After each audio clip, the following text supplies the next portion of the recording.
Sound of music chapter number 2। Evelyn Glennie listens to sound without hearing it. ये story Evelyn Glennie की है जो music को सुन सकती है बिना सुने। इसका मतलब है कि वो म्यूज़िक को फील कर सकती है बट उसके हियरिंग पावर नहीं है। She is a deaf girl, वो उसको म्यूज़िक को सुन नहीं सकती। God may have taken her hearing, भगवान ने उसकी सुनने की शक्ति ले दी हो लेकिन उसे कुछ एक्स्ट्रॉर्डिनरी दे दिया है। जो हम सुन सकते हैं वो फील कर सकती है और हमसे भी डीपली, हमसे भी ज़्यादा। और she expresses music so beautifully, और म्यूज़िक को बहुत ही सुंदरता से वो एक्सप्रेस कर सकती है। आज हम उसके बारे में पढ़ेंगे। Who fought against a physical disability, एक हमारी शारीरिक अक्षमता फिजिकल डिसेबिलिटी से लड़ी और एक सक्सेसफुल उसने अपनी लाइफ जी। ये एवलिन की स्टोरी आज हम इस चैप्टर में रीड करेंगे। रश आवर क्राउड जॉसल, एक प्लेटफॉर्म, रेलवे प्लेटफॉर्म का सीन है। बहुत ही क्राउड है वहाँ पर। पुश थॉरली, जॉसल का मतलब धक्का देकर सब लोग निकल रहे हैं। एक स्लाइट गर्ल, एक छोटी सी पतली सी लड़की जो कि अपनी एज उसकी 17 ईयर है लेकिन उससे भी छोटी लगती है। बहुत नर्वस है लेकिन एक्साइटेड है क्योंकि उसको वाइब्रेशंस फील हो रही है। जो ट्रेन आ रही है वो सुन नहीं पा रही बट उसकी जो कंपन है, जो वाइब्रेशन है वो फील हो रही है। आज उसका पहला दिन है prestigious royal academy of music London में। बड़ा ही डॉन्टिंग है, बड़ा ही फ्रेटनिंग है, बड़ा ही मुश्किल काम है, डर रही है वो। एक वो टीनेजर है और फ्रेश है बिल्कुल, अभी वो नया नया ही स्कॉटिश फार्म से वो आई है। लेकिन ये एक्सपायरिंग म्यूजिशियन है। एस्पायरिंग मीन्स जो बनना चाहते हैं, फ्यूचर में जो बनना चाहते हैं। उसने बड़ा ही बड़ा चैलेंज फेस किया है because she was profoundly deaf, क्योंकि वो बिल्कुल बहरी थी, वो सुन नहीं सकती थी, उसके सुनने की क्षमता नहीं थी। Evelyn Glennie's loss of hearing had been gradual, जो उसका सुनने की शक्ति थी वो धीरे धीरे, ग्रेजुअली में धीरे धीरे गई। उसकी मदर को याद है कि जब वो 8 साल की थी, व्हेन एवलिन 8 साल की थी, सो वो वेट कर रही थी कि पियानो बजेगा। उसकी मदर ने उसका नाम लिया, आवाज़ देके बुलाया लेकिन शी डिड नॉट मूव, वो उसने बिल्कुल भी हिले नहीं। तब मुझे रियलाइज़ हुआ आइसबेल ग्लेन कौन है, उसकी mother. For a quite while Evelyn manage to conceal her growing deafness, काफ़ी समय तक जो एवलिन थी वो छुपाती रही अपना बहरापन, डिफनेस को, कि मैं सुन नहीं पा रही। अपने फ्रेंड से भी छुपाते रही, अपने टीचर से भी छुपाते रही। लेकिन जब 11 साल की हुई, व्हेन शी वॉज 11 ईयर, तो जो उसके मार्क्स थे, जो उसकी परफॉर्मेंस थी वो डिटीरियोरेट हो गई। डिटीरियोरेट मीन्स ख़राब हो गए उसके मार्क्स। और उसकी हेड मिस्ट्रेस ने उसे अर्ज किया, अर्ज का मतलब उसे कुछ काम करने, अर्ज करा मतलब उसके पेरेंट्स को उकसाया कि आप क्या कीजिए, उसको कहाँ ले जाइए, स्पेशलिस्ट के पास ले जाइए। उनको फोर्स किया उसकी प्रिंसिपल ने, या जोर डाला, अर्ज करना होता है, जोर डाला कि आप इसे स्पेशलिस्ट के पास ले जाइए। फिर डिस्कवर ऐसा पाया गया कि जो हियरिंग थी उसकी, जो सुनने की शक्ति थी, वो सिवियरली इम्पेयर हो गई थी। इम्पेयर मतलब क्या होता है, ख़राब हो गई थी, वीक हो गई थी उसका, क्योंकि नर्व डैमेज हो गई थी। एवलिन की ग्रेजुअली धीरे धीरे नर्व डैमेज हो गई थी। एडवाइस किया गया कि इसको हियरिंग एड लगा दिए जाए और इसे स्कूल ऑफ द डीफ, जो बहरे लोग हैं, बच्चे हैं, उनके स्कूल में भेज दिया जाए। एवरीथिंग सडनली लुक ब्लैक, हर कुछ ऐसा लगता पूरी ज़िंदगी में अंधेरा आ गया, एवलिन ने बोला। बट एवलिन गिव अप करने वाली नहीं थी। गिव अप मतलब हौसला छोड़ने वाली नहीं थी। वो डिटर्मिन थी, हिम्मत वाली थी। वो नॉर्मल लाइफ जीना चाहती थी और परस्यू मीन्स कंटिन्यू करना चाहती थी अपना म्यूज़िक में इंटरेस्ट।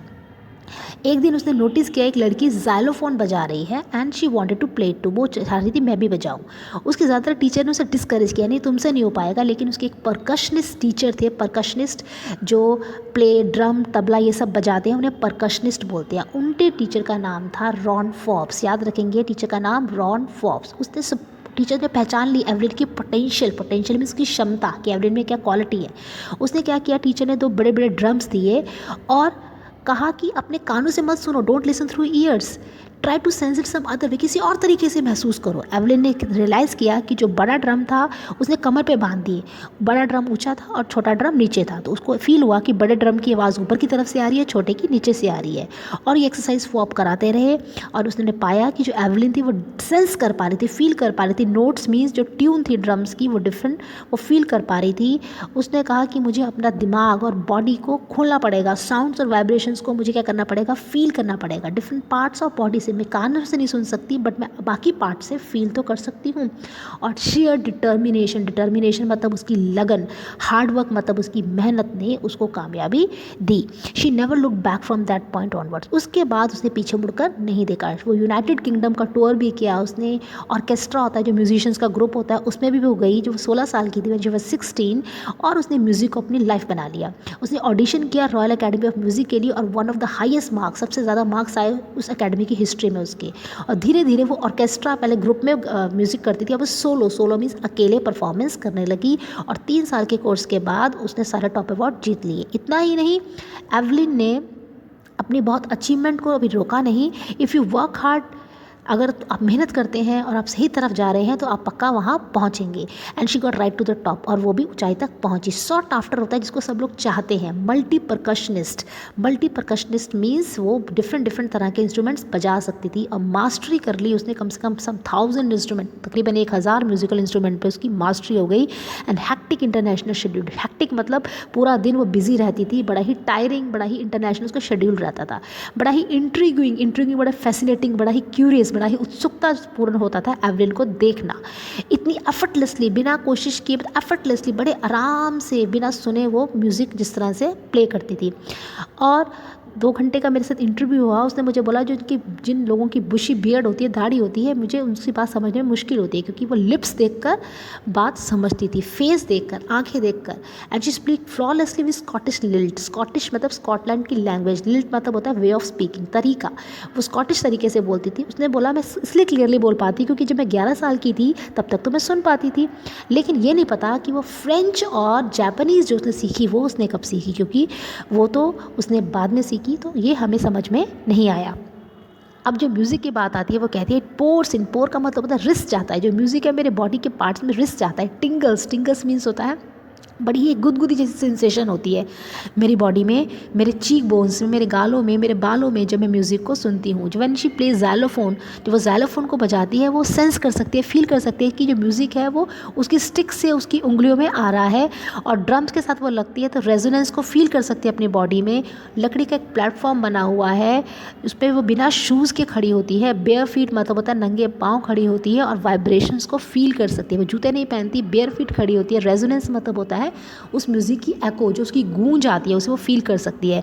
और वो नंगे पाँव इसलिए खड़ी होती है वुडन प्लेटफॉर्म पे, ताकि वाइब्रेशंस उसके नंगे पाँव से उसकी टांगों के द्वारा वो क्या कर सके, फील कर सके। She could feel the vibration through her bare feet and up her legs. इस तरह से म्यूज़िक को वो फील करती है।